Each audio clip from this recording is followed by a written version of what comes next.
Hello and welcome, ladies and gentlemen. My name is Reginald, and this is going to be the final episode in Battlefleet Gothic Armada, as well as a sort of review for the game as well. So, we're not in the campaign, as you can probably tell. We're playing a custom battle as the Necrons against the Imperium, because I wanted to add a little bit more variety to the game as a sort of final send-off to it, and well, I'm gonna critique it quite a bit, and here's why. I don't dislike the game, but I'm gonna be focusing a lot on the negative aspects of it, and what I think it could do a lot better. Why? Well, simply because I hope this gets better in future installments of games of this type. And, yeah, as far as the positives are concerned, I mean, it's a fairly well-received game, it's fairly popular, pretty much everyone knows, and loves the core of it, which is the ship-to-ship battles in 40k, and it does that really well. The controls are great, the weapon systems are great, the weapon and ship variety is great as well. You know, I can list the positives on and on about the core of the game, which is that sort of fighting. However, where the game does fall short are a couple of areas that I will focus on a lot more in the video. So, one of those areas is the campaign itself. Now, I was quite excited about the campaign because it has multiple factions and so on and so forth, but unfortunately it pretty much boils down to the same thing over and over again. Move from sector to sector, occasionally, relatively rarely, you will get attacked, then move all your ships there, defend, and then, you know, attack the sector that just attacked you because it has less ships in it.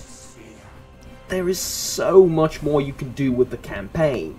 One of the aspects that I really love is the damage on ships, the fact that it matters. Make that matter even more, you know? It's kind of easy to just sit back and let your ships repair, because the AI isn't that aggressive. Again, if you turn up the difficulty, then yeah, but if you turn up the difficulty, that also gives a lot of bonuses to the AI, which is not necessarily fair. But anyway, point being, that's one grey aspect, and I feel like it was a little bit underdone, but that's a minor complaint. What's a lot more important is resources, resource management, supplies, and the likes. There's nothing in the way of, right? I mean, the income throughout the entirety of my campaign was around 5 to 10, right? Plus or minus, and when I went into the negative, it didn't have any effect. Like, not really. I had minus 20-something supplies per turn, and I didn't really feel any negative effects. Like, I don't know if there is one, maybe, but I didn't really feel anything, right? Make the scale of the campaign bigger. That's what I would like, and I think that would make a lot more sense.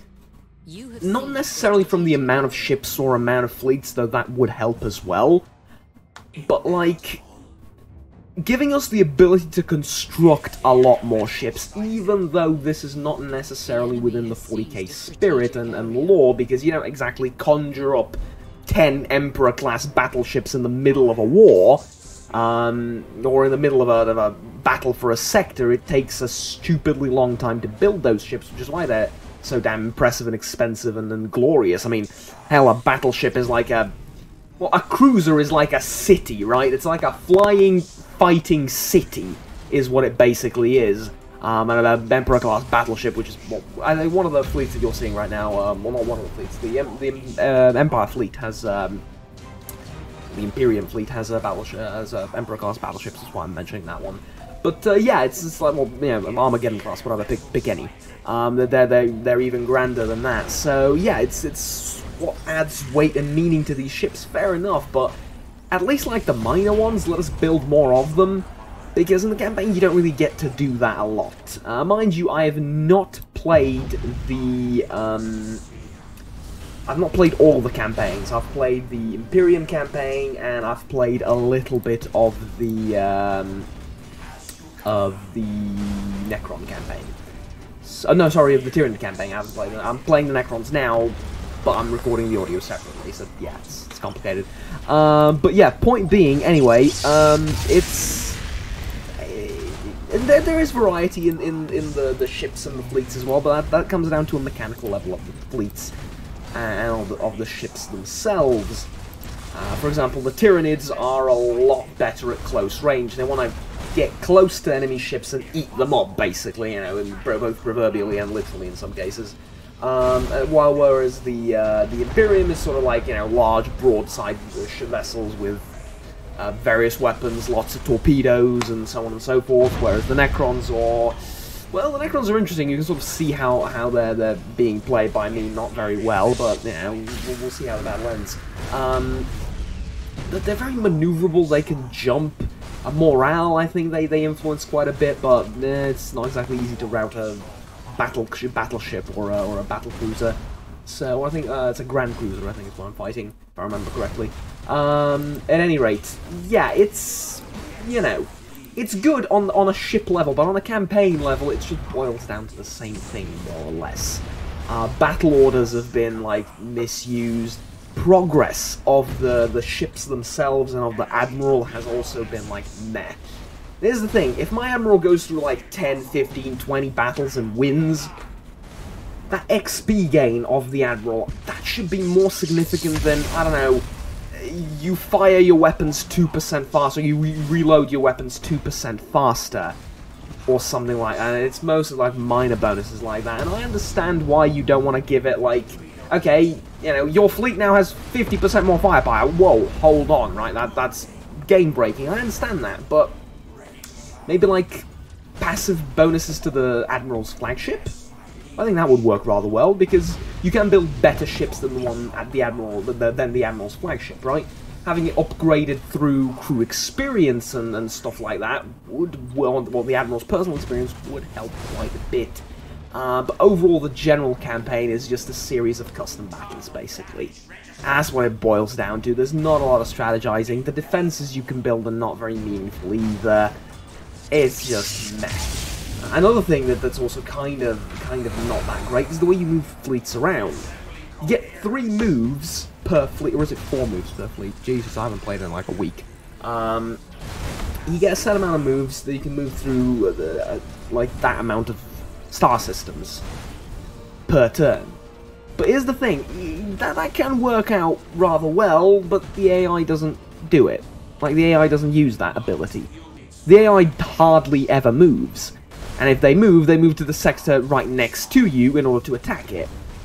Which, I don't know what to say, but, yeah. Hell, even if that stayed the same, here's a much bigger issue. You can't merge fleets. You can't exchange ships between fleets. Now, this is very relevant because in a given star system, you can only have 3 fleets at any given time. You see the problem? Also, here's an even bigger issue. If I have 3 fleets in a star system, why not let me use them? What do you mean, General? Well, you can't use all the ships you have. That's like, I think, my biggest concern here. If I focused my entire mighty Gothic Armada, which is exactly, it's a Cadian Armada, more or less, it's one Gothic ship, but hey, shush. If I focus the entire Armada on one sector, let me use all those ships. There's no reason not to. Instead, you only get a certain amount of points that you can deploy, which... It works to balance things out on a larger scale, I suppose, yes, but I'd also prefer if there were no balance there. Let me pwn the living hell out of the enemy if I outnumber them. Vice versa, let the enemy knock the living bejesus out of me if I haven't prepared properly and attacked a vastly superior foe. The way things are, you can just move from battle to battle, occasionally taking time to let your ships repair, and there's not a lot of strategy going on, right? And I'm a bit of a strategy purist. I would like for there to be more min-maxing and stuff like that. Also, personal ship experience, I think, would be a great thing to add, and to make it significant. Right, a new ship that I just built shouldn't be as good as its sister ship, which has survived, I don't know, like 50 battles or whatever. There should be something about that, even though, yes, you lose a staggering amount of crew. I think ship experience should still factor in somehow. I mean, take a look at, for example, games like Total War. You lose 90% of the unit, but the experience that unit has attained through the campaign remains. In some mods and some Total War instances and so on and so forth, they'd lose a little bit of that experience due to the amount of casualties that they've suffered. So it's going up and down, but pretty much the more you fight with that unit, regardless of how many losses it takes, the more experience it will accumulate in total, right? Despite the fact that it will lose occasionally, it's gonna progress up and up, right? So after I don't know 100 turns or so, it's gonna be a damn elite unit, even though it's not the most expensive and not the most statistically best unit base that you can recruit in the game. Something like that here would, I think, help as well. So overall, the campaign and the battle map, the campaign map, not the battle map, I think could use a little bit more work.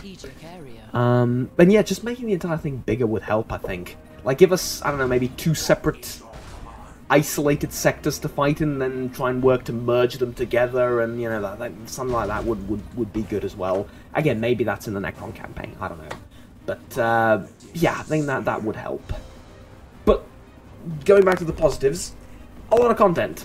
I mean, this is a full-price game, but there is a lot of content here. The Tau, the Tyranids, the Necrons, the Orcs, the Adeptus Mechanicus, Chaos, Space Marines, and the Imperial Navy is all separate factions with their own ships and their own styles of fighting, and I'm missing one, the Eldar, right? Yeah, the Eldar as well. The Dark Eldar as well, I think there are. The Drukhari, yeah, there is a sort of like a Dark Eldar type thing. So yeah, and all of them pretty much have their own styles of fighting, and it's great. It really is. But again, that's on like down to a ship-to-ship level, and on that level, I don't have much to take away or to add to the game. I really don't. I quite like the way the different ships play. The only thing I might add is, like, have not necessarily always, but have, like, a late game be more ships. You know, even more ships. Because you start off with, like, a couple, you build up, like, a fleet or 2, and that's about it. That's what you fight with most of the time, right? Have late game be even grander, I think. Even more ships to control, and, because, like, not like double, but I don't know, maybe like 25 to 50% more ships on like a global level towards the late stages of the game. I think that'd be helpful. And it's a simple thing to add. Just move the caps around a little bit. The game can more than handle it. So yeah, and I think the players can as well. It's not particularly a fast-paced game, and it's not particularly difficult to manage all those ships. Plus, you can have various different time settings. So yeah. You can relax or go StarCraft mode on it all you want. It's up to you. Anyways, that would be my sort of review for what I dislike about the game mostly. Again, these are aspects. These are not necessarily nitpicks, but these are things that I would love to see improved in a next installment of either Battlefleet Gothic or another game of this type. Because I think that would make it a lot better, and I look forward to it. But on the whole, I've definitely enjoyed the game. It's just that stuff like this got in the way a lot, and the lack of variety in the campaign sort of, I don't know, made it feel like a hassle to play most of the, well, not most of the time, sometimes, definitely not most of the time. But yeah, that's about it. Thank you very much for watching, ladies and gentlemen. I'm not sure how long the battle is, but I'm pretty sure it's still going on. Again, I'm recording the audio and the video separately. So I'll let you see the end of the battle if it's still going on, and if not, I'll just cut the video here if the battle's ended like a couple of minutes ago. At any rate, thank you very much for watching. Like, subscribe down below if you enjoyed the video, and I'll see you guys in some other series somewhere else. I'm playing Metro right now, and I hope you join me for that, and if not, well then there's other content abound soon. So until then, have fun, take care, and bye-bye. Yes, my liege. Ready to serve. On the march. Initializing molten. I serve your glory. Relocating. You are close to victory by strategic points. What is your command? On the march. How may I serve? Inevitable. Moving. The enemy is close to victory by strategic points. The enemy is seizing one of your strategic areas. I am the dynasty spear.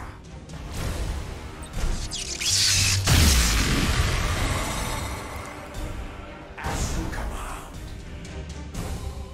How may I serve? You have seized a strategic area.